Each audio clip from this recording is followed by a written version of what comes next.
Hi friends, Karthi Revathi சீரியலேருந்து சூப்பரான promo வந்துருக்கு. நம்ம அதை பற்றி தான் அந்த வீடியோக்குள்ளே நம்ம பார்க்க போகிறோம். வாங்க நம்ம வீடியோக்குள்ளே போகலாம். ரேவதி பார்த்தோம்னா அந்த ரூமில் வந்து யார் இந்த மாதிரிக்கு கேமரா வச்சுருக்காங்க அப்படின்னு சொல்லிட்டு அவங்க கண்டுபிடிச்சிருந்தாங்க. அடுத்தது அந்த விஷயத்தை பற்றி அவங்க கடையோட அவங்க ஓனர்கிட்ட சொல்லவும், அடுத்தது அந்த முருகன்கிறவரை வந்து கூப்பிட்டு அவங்க விசாரிக்கிறாங்க. எதுக்கிட்ட அந்த மாதிரிக்கு நீ பண்ணியிருக்கிற, ஒன்றா நான் வந்து நம்பி வேலைக்கு வந்து வச்சது தப்பாக போச்சுது, இந்த அளவுக்கு நீ இவ்வளோ மோசமாக நடந்திருக்க அப்படின்னு சொல்லிட்டு அவங்க போட்டு அடின்னு அடிக்கவும், அடுத்தது பார்த்தோம்னா ரேவதி இவனை சும்மா விடக்கூடாதுன்னு சொல்லிட்டு அவங்க அதிகாரிக்கு வந்து ஃபோன் பண்ணவும் அவங்களும் வந்துருந்தாங்க. வந்ததுமே அவங்களும் போட்டு அடிக்கிறாங்க. அப்போ முருகன் கூட இருக்கிறாங்களா அவங்க ஃப்ரெண்டு. அப்போ அவங்க இதெல்லாம் பார்த்துட்டு இருக்கிறாங்க. ஐயோ என்னது, முருகனும் நானும் சேர்ந்து இந்த மாதிரிக்கு கேமரா ஃபிக்ஸ் பண்ண விஷயத்த இந்த பொண்ணு வந்து கண்டுபிடிச்சிட்டா. அது மட்டும் இல்லாமல் இப்போ முருகனை அரஸ்வர் பண்ணி கூட்டிகிட்டு போகிறாங்க. இப்போ இந்த விஷயத்தை பற்றி நம்ம உடனே வந்து அவங்கக்கிட்ட சொல்லணும் அப்படின்ட்டு அடுத்ததாக பார்த்தோம்னா முருகன் வந்து அரெஸ்ட் பண்ணி கூட்டிகிட்டு போகும்போது ரேவதியை பார்த்து முறைச்சிக்கிட்டே போகிறாங்க.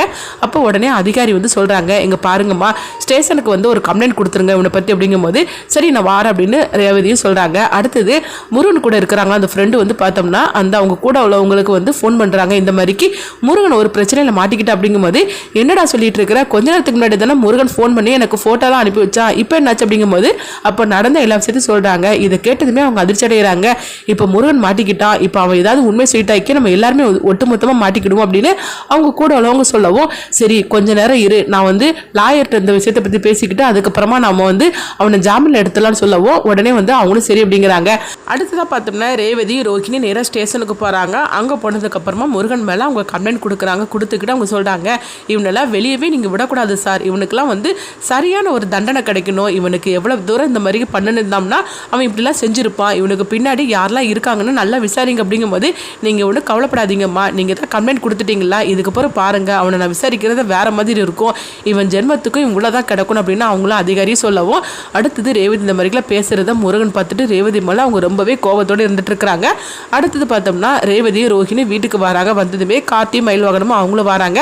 அப்போ சாம்பிஸ்லேருந்து கேட்டுட்டு இருக்கிறாங்க, ரேவதி எங்கே போனீங்க ரெண்டு பேரும் அப்படின்னு சொல்லி கேட்டுட்டு இருக்கவும், அப்போ ரேவதி ரோஹிணி நடந்த எல்லா விஷயத்தையும் சொல்கிறாங்க. இது கேட்டதுமே அவங்க எல்லாருமே அதிர்ச்சி அடைகிறாங்க. அப்போ கார்த்தி வந்து சொல்லிட்டு இருக்கிறாங்க, ரேவதி இவ்வளோ தூரம் நடந்திருக்குது, நீ எனக்கு ஒரு ஃபோன் பண்ணியிருக்க வேண்டியது அப்படிங்கும்போது, இல்லைங்க நான் ஃபோன் பண்ணதுக்கு கூட எனக்கு டைம் இல்லை, என்ன பண்ணுறதுக்குன்னே தெரியல, எனக்கு இதெல்லாம் வந்து ஒரே ஷாக்கிங்காக இருந்தது, அதனால நானே வந்து இந்த மாதிரிக்கு நான் செஞ்சுட்டேன் அப்படிங்கும்போது அவனை சும்மா விடக்கூடாது அப்படின்னு சொல்லிக்கிட்டு கார்த்தி வந்து ரொம்பவே கோபத்தோடு இருக்கவும், அடுத்தது பார்த்தோம்னா வந்து முருகனோட ஃப்ரெண்டு வந்து அந்த கூட உள்ளவங்களுக்கு வந்து அவங்க போய் பார்க்குறாங்க. பார்த்ததுமே அவங்க எல்லாருமே வந்து முருகனை நம்ம எப்படியும் வந்து நம்ம வெளியே கூட்டிகிட்டு வந்துடணும், ஏன்னா அவன் உள்ள மாட்டிகிட்டு இருந்தாம்னா அப்புறமா நம்மளுக்கு தேவையில்லாம பிரச்சனை வந்துடும் அப்படின்னு சொல்லிட்டு அவங்க லாயரை அனுப்பிவிடவும், இப்போ லாயர் வந்து அவங்கள ஜாமீன் எடுக்கிறதுக்காக ஸ்டேஷனுக்கு வராங்க. அப்போ லாயர் வந்து அதிகாரி கிட்ட சொல்கிறாங்க, முருகனை ஜாமீனில் எடுக்கிறதுக்காக நான் வந்திருக்கிறேன் அப்படின்னு சொல்லும் போது, இதை கிட்டதுமே அதிகாரி வந்து சொல்கிறாங்க, என்னங்க உங்களுக்குலாம் கொஞ்சம் கூட வந்து மனசத்தன்மையே கிடையாதா, என்ன இருந்தாலும் சரிதான், அவன் இந்த அளவுக்கு பெரிய தப்பு பண்ணியிருக்கிறான், அவனுக்கு போய் நீங்கள் ஜாமீன் எடுக்கிறீங்களே, இவனால சும்மா விடக்கூடாது அப்படிங்கும்போது, இங்கே பாருங்கள் ஏதோ சின்ன பையன் தப்பு பண்ணிட்டான், அதுக்காக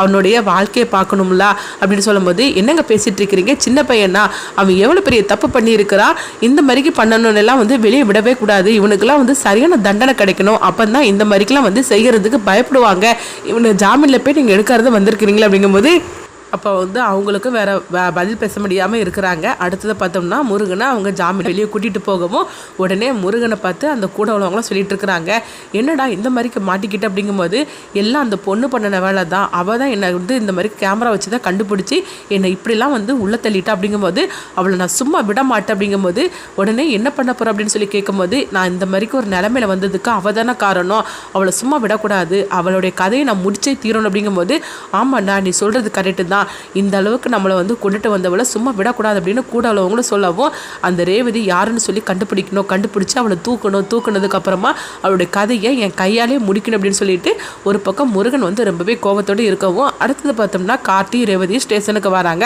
வந்ததுமே கார்த்தி வந்து விசாரிக்கிறாங்க, அந்த பையன் யார் அப்படின்னு சொல்லி கேட்டுட்டு இருக்கும் போதே உடனே அதிகாரி வந்து சொல்லிட்டு இருக்கிறாங்க, இப்போ தான் அவனை ஜாமீனில் வெளியே அழைச்சிட்டு போனாங்க அப்படிங்கவும், என்ன சார் சொல்கிறீங்க அப்படின்னு கார்த்தி ரேவதி அதிர்ச்சி அடைகிறாங்க.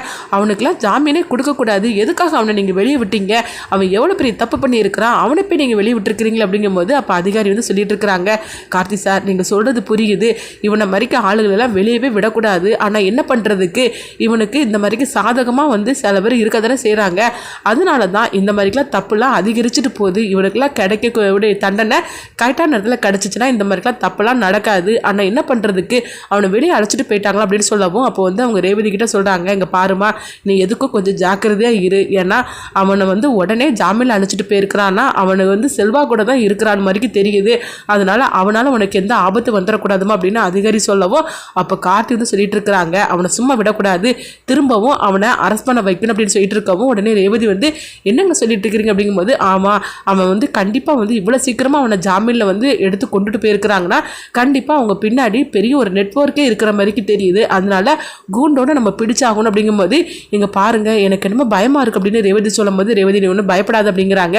ஆனால் வந்து கார்த்தி வந்து அவங்க சொல்லிட்டு இருக்கிறாங்க இதுக்கு பின்னாடி கண்டிப்பாக ஒரு பெரிய டீமே இருக்குது போலுக்கு, அதனால தான் அவனை பிடிச்சு கொண்டு வந்த கொஞ்ச நேரத்திலேயே அவனை வந்து அழைச்சிட்டு போயிருக்கிறாங்க அப்படின்னு சொல்லிட்டு கார்த்தி சொல்லவும் சரி ரேவதி நீ கொஞ்சம் ஜாக்கிரதையாகவே இரு, வெளியே எங்கே தனியாக போகாது அப்படின்னு சொல்லிட்டு ரேவதி அழைச்சிக்கிட்டு கார்த்தி வரவும் அடுத்தது பார்த்தோம்னா வந்து இந்த முருகனுங்கிறவங்க வந்து ரேவதி யார் அவங்க வீடு எங்கே இருக்குது அப்படின்னு சொல்லிட்டு அவங்க எல்லாத்தையும் வந்து அதாவது கிளியராக அவங்க எல்லாம் விசாரிக்கிறதுக்கு ஆரம்பிச்சிருந்தாங்க. எங்கே பார்க்கும்போது ரேவதியும் கார்த்தி வீட்டுக்கு வரவும் அப்போ என்னாச்சு மாப்பிள்ள அப்படின்னு சொல்லிட்டு ராஜராஜனும் மயில்வாகனும் கேட்டுட்டு இருக்கும்போதே அவனை வந்து இப்போமே வந்து ஜாமீனில் அவங்களை அழைச்சிட்டு போயிருக்கிறாங்க, நாங்கள் போகிறதுக்கு முன்னாடியே அவனை கூட்டிகிட்டு போயிட்டாங்க அப்படிங்கவே இது கேட்டதுமே சாம்பிடிச்சு அதிர்ச்சி அடைகிறாங்க.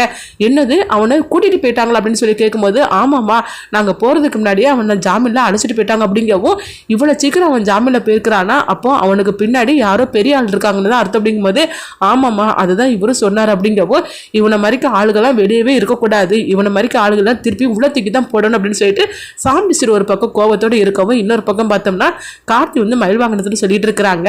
அவன் வெளியே இருந்தாக்கி கண்டிப்பாக ரேவதிக்கு அவனால் ஏதாவது ஆபத்து வரும்னு தோணுது அப்படிங்கும்போது என்ன கார்த்தி சொல்லிட்டு இருக்கிற நீ சொல்கிறதெல்லாம் பார்த்தாக்கி இந்த பிரச்சனை பெரிய பிரச்சனையாக இருக்கும் போலுக்கு அப்படிங்கும்போது ஆமாம் இது சின்ன பிரச்சனை கிடையாது, கண்டிப்பாக அது ஒரு பெரிய பிரச்சனை தான், அவன் வெளியே இருக்கக்கூடாது, அது மாதிரிக்கு அவனுக்கு பின்னாடி யாரு இருக்காங்கன்னு சொல்லிக்கிட்டு அதே கண்டுபிடிக்கணும், ரேவதிக்கு எந்த ஆபத்து வந்துடக்கூடாதுன்னு சொல்லிட்டு இருக்கவும் இன்னொரு பக்கம் பார்த்தோம்னா வந்து அவங்க முருகனை தான் காட்டுறாங்க. முருகன் வந்து ரேவதி யாருங்கிறத கண்டுபிடிச்சிருந்தாங்க, அது மட்டும் இல்லாமல் ரேவதி இருக்க வீட்டுக்கும் வந்து அவங்க கண்டுபிடிச்சிருந்தாங்க. ஓஹோ இதுதான் உன்னுடைய வீடா அப்படின்னு சொல்லிட்டு இருக்கவும் இவ எப்படியும் வெளியே வருவா, அவளை தூக்கிற வேண்டியது தான், தூக்கினதுக்கு அப்புறமா அவள் கதையை முடிக்க வேண்டியதான்னு சொல்லிட்டு முருகன் இருக்கவும் அப்போ ரேவதி வந்து வெளியே வராங்க. அந்த நேரத்தை பயன்படுத்தி பார்த்தோம்னா முருகன் வந்து ரேவதியை தூக்கிட்டு போயிருந்தாங்க. அதுக்கப்புறம் பார்க்கும்போது ரேவதியோட ஹஸ்பண்டு கார்த்தி தான் அப்படின்னு சொல்லிட்டு கார்த்திகை அவங்க ஃபோன் பண்ணி இந்த விஷயத்த சொல்லவும் இது கிட்டதுமே கார்த்தி அதிர்ச்சி அடைகிறாங்க. அடுத்து பார்த்தோம்னா அவங்க ரேவதியை எப்படி கார்த்தி காப்பாற்ற போகிறாங்க, அடுத்து என்னெல்லாம் நடக்க போகுதுன்னு சொல்லி பார்க்கலாம்.